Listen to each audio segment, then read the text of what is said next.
اعوذ باللہ من الشیطان الرجیم بسم اللہ الرحمن الرحیم حیات الصحابہ رضی اللہ عنہم حصہ دوم صحابہ کرام رضی اللہ عنہم کا باہمی اتحاد اور اتفاق رائے کا اہتمام کرنا اور اللہ اور اس کے رسول صلی اللہ علیہ وسلم کی طرف دعوت دینے اور اللہ کے راستے میں جہاد کرنے میں آپس کے اختلاف اور جھگڑے سے بچنے کا اہتمام کرنا۔ ابن اسحاق سے روایت ہے کہ حضرت ابوبکر صدیق رضی اللہ عنہ نے ثقیفہ بنی سعدہ والے دن بیان کرتے ہوئے فرمایا کہ یہ بات جائز نہیں ہے کہ مسلمانوں کے دو امیر ہوں، کیونکہ جب بھی ایسا ہوگا مسلمانوں کے تمام کاموں اور تمام احکام میں اختلاف پیدا ہو جائے گا اور ان کا شیرازہ بکھر جائے گا اور ان کا آپس میں جھگڑا ہو جائے گا اور پھر سنت چھوٹ جائے گی اور بدعت غالب آ جائے گی اور بڑا فتنہ ظاہر ہو جائے گا اور کوئی بھی اسے ٹھیک نہ کر سکے گا۔ حضرت سالم بن عبید رحمۃ اللہ علیہ حضرت ابوبکر رضی اللہ عنہ کی بیعت کے بارے میں روایت کرتے ہوئے فرماتے ہیں کہ اس موقع پر انصار میں سے ایک آدمی نے کہا، ایک امیر ہم انصار میں سے ہو اور ایک امیر آپ مہاجرین میں سے ہو۔ تو حضرت عمر رضی اللہ عنہ نے فرمایا کہ ایک نیام میں دو تلواریں نہیں سما سکتی ہیں۔ حضرت عبداللہ بن مسعود رضی اللہ عنہ نے ایک مرتبہ بیان میں فرمایا، اے لوگو، اپنے امیر کی بات ماننا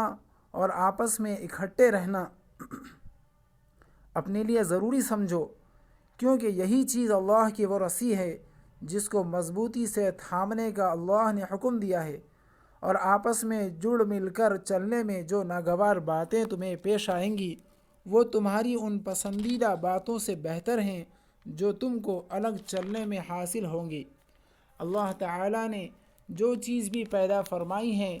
اس کے لیے اللہ تعالیٰ نے ایک انتہا بھی بنائی ہے، جہاں وہ چیز پہنچ جاتی ہے یہ اسلام کے ثبات اور ترقی کا زمانہ ہے، اور عنقریب یہ بھی اپنی انتہا کو پہنچ جائے گا۔ پھر قیامت کے دن تک اس میں کمی زیادتی ہوتی رہے گی، اور اس کی نشانی یہ ہے کہ لوگ بہت زیادہ فقیر ہو جائیں گے، اور فقیر کو ایسا آدمی نہیں ملے گا جو اس پر احسان کرے، اور غنی بھی یہ سمجھے گا کہ اس کے پاس جو کچھ ہے وہ اس کے لیے کافی نہیں ہے، یہاں تک کہ آدمی اپنے سگے بھائی اور چچازاد بھائی سے اپنی فقیری کی شکایت کرے گا لیکن وہ بھی اسے کچھ نہیں دے گا، اور یہاں تک کہ ضرورت مند سائل ایک جمعہ سے دوسرے جمعہ تک ہفتہ بھر مانگنے کے لیے پھرتا رہے گا لیکن کوئی بھی اس کے ہاتھ پر کچھ نہیں رکھے گا، اور جب نوبت یہاں تک پہنچ جائے گی تو زمین سے ایک زوردار آواز اس طرح نکلے گی کہ ہر میدان کے لوگ یہی سمجھیں گے کہ یہ آواز ان کے میدان سے ہی نکلی ہے، اور پھر جب تک اللہ تعالیٰ چاہیں گے زمین میں خاموشی رہے گی۔ پھر زمین اپنے جگر کے ٹکڑوں کو باہر نکال پھینکے گی۔ ان سے پوچھا گیا، اے حضرت ابو عبد الرحمن، زمین کے جگر کے ٹکڑے کیا چیزیں ہیں؟ آپ نے فرمایا، سونے اور چاندی کے ستون، اور پھر اس دن کے بعد سے قیامت کے دن تک سونے اور چاندی سے کسی طرح کا نفع نہیں اٹھایا جا سکے گا۔ حضرت مجاہد رحمۃ اللہ علیہ کے علاوہ دیگر حضرات کی روایت میں یہ مضمون ہے کہ رشتہ داریوں کو توڑا جائے گا، یہاں تک کہ مالدار کو صرف فقیری کا ڈر ہوگا، اور فقیر کو کوئی آدمی ایسا نہ ملے گا جو اس پر احسان کرے، اور آدمی کا چچازاد بھائی مالدار ہوگا اور وہ اس سے اپنی حاجت کی شکایت کرے گا لیکن وہ چچازاد بھائی اسے کچھ نہیں دے گا۔ اس کے بعد والا مضمون ذکر نہیں کیا۔ ایک صحابی بیان کرتے ہیں کہ ہم لوگ حضرت ابوذر رضی اللہ عنہ کو دینے کے لیے ایک چیز اٹھا کر لے چلے۔ ان کے مقام ربضہ پہنچ کر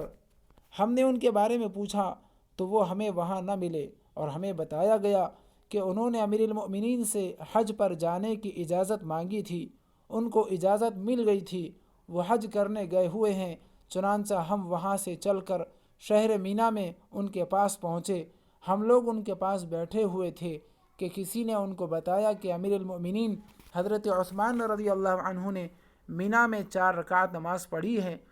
تو انہیں اس سے بڑی ناگوار ہوئی، اور اس بارے میں انہوں نے بڑی سخت بات کہی